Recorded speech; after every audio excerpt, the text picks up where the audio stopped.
Welcome to our channel. Today we how to download Figma icons packs for consistent UI systems, detailed guide step by step clearly.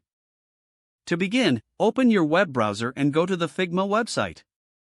Log into your Figma account if you haven't already. Once you're logged in, navigate to the Figma community page. In the search bar, type icon packs to find a variety of options. Browse through the available icon packs to find one that suits your design needs. Click on the icon pack you wish to download for more details. Review the icon pack overview to check for licensing and compatibility information. If you decide it's suitable, look for the duplicate button on the page. Click on the duplicate button to add the icon pack to your own Figma drafts. Open your drafts by clicking on your profile icon and selecting Drafts from the drop-down menu. In your drafts, locate the icon pack you just duplicated.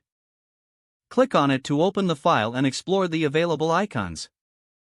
To use an icon in your design, simply select the icon you want. Copy the selected icon by pressing Ctrl+C or Command+C, depending on your operating system.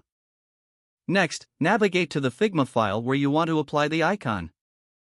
Paste the icon into your design by pressing Ctrl+V or Command+V. Adjust the size and color of the icon as necessary to match your design system.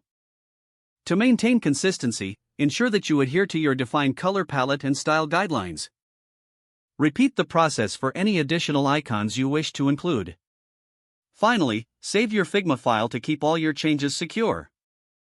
Now, you have successfully downloaded and implemented icons from Figma packs into your UI system.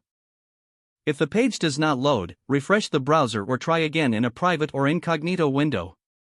Make sure you are using the correct email address, then retype it carefully to avoid small typos. If your password is not accepted, use the reset option and create a new strong password you can remember. Check your spam folder for verification or security emails, then complete any requested confirmation steps. Enable two-factor authentication if available to improve account security and reduce unauthorized access risk. After signing in, review your profile details so your contact information and settings are accurate and current. If you see an error message, note it down and try again after restarting your device and internet connection. Don't forget to like this video and subscribe to our channel for more step-by-step tech guides.